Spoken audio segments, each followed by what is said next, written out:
কৃষ্ণ জয় গুৰু শংকৰ।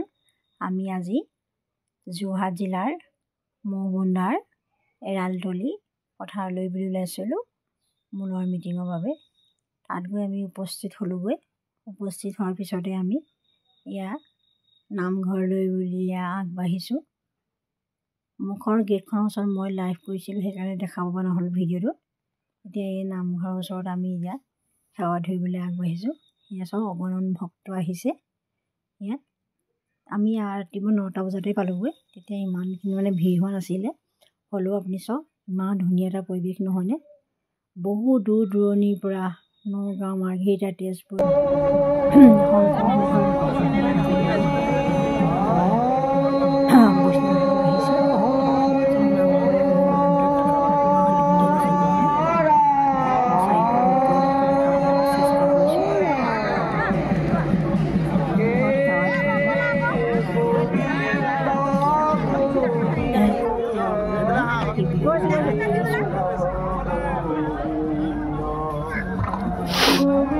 নামঘৰত সেৱা ধৰি ওলাই আমি এতিয়া মুকলি মঞ্চৰ ফালে ওলাই আহিছোঁ।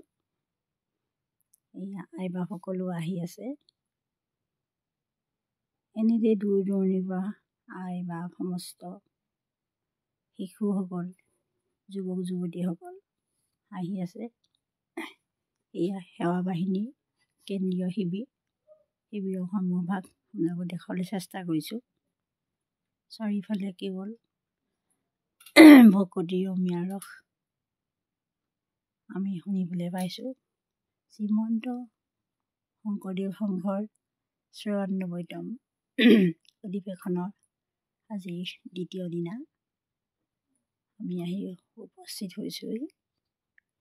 এয়া কেন্দ্ৰীয় বাহিনীৰ শিবিৰৰ দুৱাৰমুখৰ পৰিৱেশ।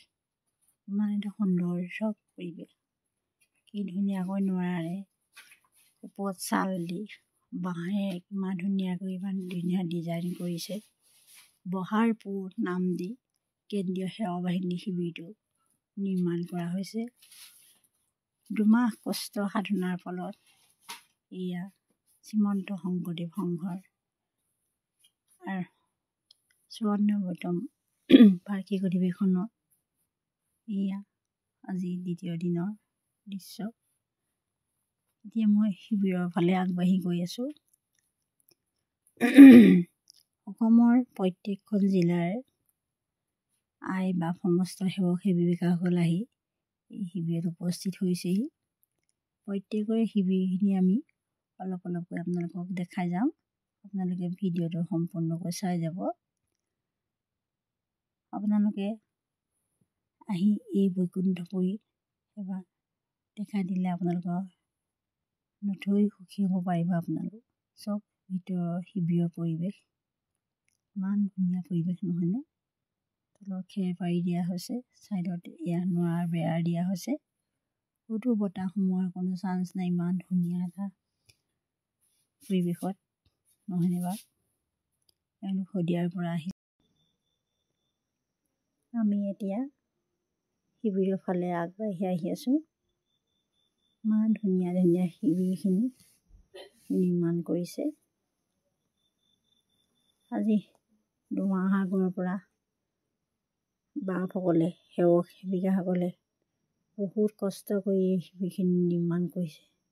এই 4 দিনীয়া কাৰ্যসূচীৰ বাবে চাওকচোন ইমান ধুনীয়া নিখুঁতকৈ বনাইছে বাঁহ কাঠেৰে। তেওঁলোকে এই শিবিৰখিনি জয় গুৰু শংকৰ সংঘৰ আইবা সমস্ত এই মিটিং ভাগিৰ বাবে কিমান কষ্ট কৰি আহিছে।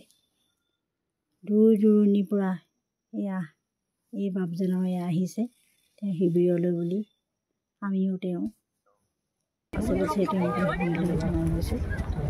চব শিবিৰৰ সন্মুখতে আই বাপসকলে চেলফি লৈছে। মনোমোহা দৃশ্য নহয়নে বাৰু? সন্মুখতে ভাগিয়ে নামঘৰ প্ৰতিষ্ঠা কৰি লৈছে তেওঁলোকে। 94 সংখ্যক শ্ৰীমন্ত শংকৰদেৱ সংঘৰ মূল মিটিঙৰ এই আজি দ্বিতীয় দিনা কাৰ্যসূচী। এয়া আই বাপসকল আহিয়ে আছে শিবিৰলৈ। তেওঁলোক ক'ৰ পৰা আহিছে আমি জানিবলৈ অকণমান চেষ্টা কৰি এই ভিতৰলৈ ময়ো সোমাই আহিছোঁ তেওঁলোকৰ খবৰ ল'বলৈ। এয়া আমি আহি এতিয়া এই ভোজনালয় পাইছোঁহি। ভোজনালয় এয়া দেখিছে দীঘলীয়া শাৰী পাতি আই বাপসকল ৰৈ আছে। তেওঁলোক হয়তো এই শিবিৰতেই থাকে ৰাতিপুৱাৰ পৰা। এয়া লাইন পাতিছে, দীঘলীয়া পাতিবই লাগিব নহয় জানো। ইমান এটা ডাঙৰ অনুষ্ঠানৰ বাবে ভোজনালয় এয়া 10,000 ভক্তই একেলগে সিদ্ধ প্ৰসাদ ল'ব পাৰিব। ইমান এটা সুন্দৰ পৰিৱেশ শ্ৰীমন্ত শংকৰদেৱ সংঘৰ অনুষ্ঠানতেই দেখা পাওঁ। ইমান এটা ধুনীয়া পৰিৱেশ চাওকচোন। ইমান নিয়ৰ নিপানীকৈ সেৱিকাসকলে আই বাপ সমস্ত সকলোকে এয়া সিদ্ধ প্ৰসাদৰ ব্যৱস্থা কৰিছে। 10,000 লোকে একেলগে সিদ্ধ গ্ৰহণ কৰিছে। এয়া আমিও ল'বলৈ লৈছোঁ। এয়া তাৰ অকণমান আপোনালোকক দেখাই গৈ আছোঁ।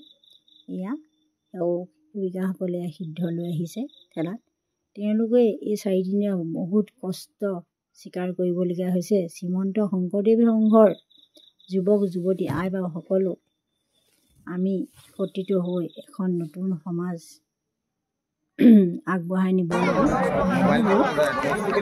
শনিয়াৰ গ্ৰন্থমেলা হৈ আছে, তাৰো অকণ আপোনালোকক দেখাই গৈছোঁ। মেলা বহিছে এইখিনি। ইয়াত দেখিছোঁ মই মেলাতহে মানে বেছি ভিৰ দেখা গৈছে। তাৰ মেলাখিনিও আপোনালোকক মই অকণ দেখাই গৈ আছোঁ। এতিয়া কিছুমানে ইমান ধুনীয়া ধুনীয়া কাৰুকাৰ্য কৰিছে চব এই বাঁহেৰে মূৰ্তি চৰাই চিৰিকটি এয়া দেখাই গৈছে অলপ ভিন্ন প্ৰকৃতিৰ মূৰ্তি।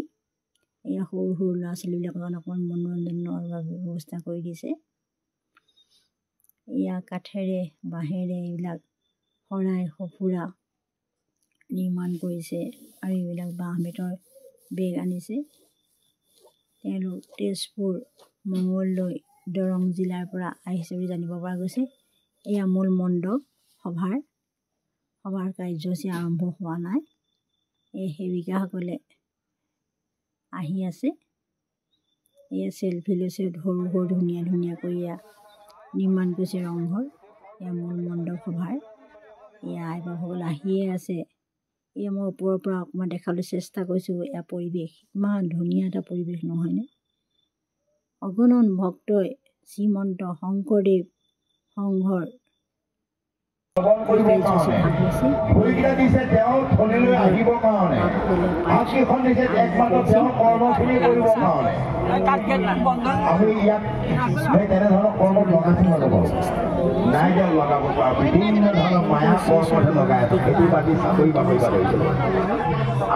ভিডিঅ'টো মই চাব বুলি আপোনালোকক মানে আশা কৰিছোঁ।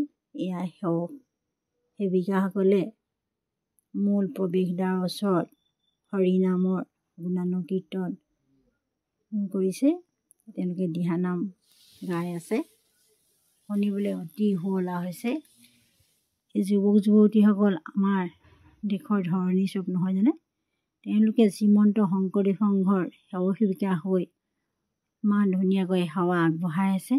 তেওঁলোকলৈ সহস্ৰ প্ৰণাম জনাইছোঁ। যুৱতীসকলে দিহানাম পৰিৱেশন কৰিছে। এয়া চক্ৰ বিহু বনাইছে, প্ৰাণজিৎ গগৈ বনাইছে বুলি কোৱা শুনিছোঁ। মানে চক্ৰ বিহুত সোমালে যে ওলাব নোৱাৰি অভিমন্যু, তেনেকুৱাকৈ বনাইছে। কিছুমানে সোমাইছে ওলাব পৰা নাই, ঘূৰি ঘূৰি একেটা পাকতেও মানে ওলাইছে। আমাৰ মানে বাপজনাও সোমাইছিলে, মই নোসোমালোঁ। আজিলৈ আহিছোঁ। ধন্যবাদ। জয়